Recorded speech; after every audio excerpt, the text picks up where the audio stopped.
Question number 6 exercise 6.1। यहाँ पर देखो क्या है, यहाँ पर फिगर गिवन नहीं है, हमें फिगर बनानी है गिवन डेटा से। अब गिवन डेटा क्या है, देखो बोल रहा है कोई एंगल है एक्स वाई जेड जो 64 डिग्री है। ठीक है भाई, हमने एक्स वाई जेड बनाया 60 डिग्री। आप कैसे बनाओगे, डी का यूज करके बना लेना 60 डिग्री। वैसे अगर नहीं भी बनाया 64 डिग्री, अगर डी भी नहीं है तो एक अंदाजे से ये बना लोगे, तो कोई चेक करने नहीं आ रहा है। यहाँ पर इक्वेशन में कुछ और फाइंड करना है एक्चुअली। ठीक, अब यहाँ से क्या बोल रहा है, अब बोल रहा है कि भाई एक्स वाई जो है नीचे, एक्स वाई क्या है, ये रहा भाई एक्स वाई क्या कर रहा है, प्रोड्यूस कर रहा है पॉइंट पी, मतलब आगे जाके कोई पॉइंट बन रहा है इसके पी। ठीक है भाई, थोड़ा सा आगे ले आके पी पॉइंट बना दिया।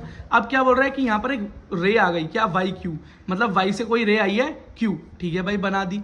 ठीक है, आगे तक जा रही है। ठीक है, तो एक रे बना दी पी क्यू। अब बोल रहा है कि इसके बीच में दोबारा से क्या हो रहा है, एक बाइसेक्ट करने वाली लाइन है जेड। क्या है, बाइसेक्ट करने वाली लाइन है जेड, एक एंगल बन रहा है Z Y P, Z Y P. ठीक है भाई, बना लिया। अब देखो सीधी सी बात है, इसने बोला कि मेरा एंगल है जेड वाई पी, इसको बाइसेक्ट कर रही है मेरी लाइन वाई क्यू। क्या कर रही है, बाइसेक्ट कर रही है। देखो अगर तुम किसी चीज को बाइसेक्ट कर देते हो, किसी एंगल को बाइसेक्ट कर देते हो, तो बाइसेक्ट करने का मतलब होता है कि आपने उस एंगल को क्या किया, मान लो ये 90 का एंगल है, मैंने बोला जी किसी लाइन ने इसको बिल्कुल बाइसेक्ट कर दिया बीच में से। मान लो ये ए है, ओ है, बी है, और ओ सी नाम की लाइन ने ए ओ सी एंगल को बीच में से बाइसेक्ट कर दिया, जो कि 90 था। मतलब बाइसेक्ट का मतलब है सेम दो पार्ट्स में डिवाइड कर दिया, मतलब 40 45 45 45 में डिवाइड कर दिया, यही तो होगा। मतलब ये भी अगर 45 है तो ये भी 45, तो ये बाइसेक्ट हुआ ना, तो उसका मतलब अगर ये एंगल मैं मान लेता हूँ ए है, तो ये भी कितना हो जाएगा, ए ही हो जाएगा। अगर मैं ये फाइंड कर लूँ तो ये अपने आप पता चल जाएगा कितना है। चलो अब क्या करना है, फाइंड करना है X Y Z, angle X Y Q, sorry X Y Z तो गिवन है, एक्स वाई क्यू, मतलब ये पूरा का पूरा एंगल फाइंड करना है। अब एक्स वाई क्यू कैसे फाइंड हो सकता है भाई, एक्स वाई क्यू तो बन किससे रहा है, यहाँ बीच में 64 एक्स वाई जेड से, और क्यू वाई जेड या जेड वाई क्यू, कुछ भी एंगल बोल रहे हो, इस एंगल ए को, तब जाके इस पूरे की वैल्यू पता चलेगी। तो इस एंगल ए की वैल्यू निकालनी जरूरी है। ठीक है भाई, अब सबसे पहली बात बताओ भाई, एक ही सिंगल लाइन पर बन रहे हैं सारे एंगल कहाँ बन रहे हैं, एक सिंगल लाइन पे बन रहे हैं ना। अब ये एंगल 64 भी है, एंगल ए भी है, एंगल ए बी, सिर्फ एक सिंगल लाइन पे बन रहे हैं, तो लीनियर पेयर है ना।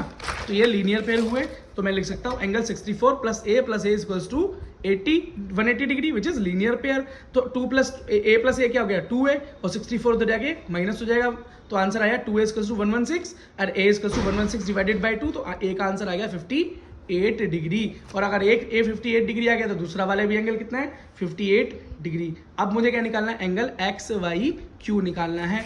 और मैंने तुम्हें पहले ही बताया था कि एंगल एक्स वाई क्यू जो है वो दो एंगल से मिलकर बना है, एक तो एंगल एक्स वाई जेड और ये एंगल ए। तो एक्स वाई जेड में एंगल ए प्लस कर दूं तो एक्स वाई क्यू एंगल मेरा निकल आएगा, कोई दिक्कत नहीं है। तो भाई X Y Z plus angle A, X Y Z क्या है 64 गिवन, ए मैंने निकाला अभी 58 डिग्री, दोनों को प्लस किया तो आंसर आया मेरा 122 डिग्री। नेक्स्ट आंसर क्या पूछा है भाई, रिफ्लेक्स पूछा है किसका, क्यू वाई पी का। क्यू वाई पी क्या, अब ये देख लो क्यू वाई पी क्या है, क्यू वाई पी एंगल, ये ए था ये भी ए था, तो ये आया मेरा 58, तो ये भी कितना आया 58 डिग्री। अब इसका रिफ्लेक्स पूछ रहा है, तो मैंने तुमको पहले ही बता रखा है बेटा कि अगर किसी भी एंगल का रिफ्लेक्स पूछे तो हम क्या करेंगे, उसको 360 से माइनस कर दो, आपका आंसर आ जाएगा। तो 58 minus 360 equals to 302 degree is the answer, या reflex of angle Q Y P.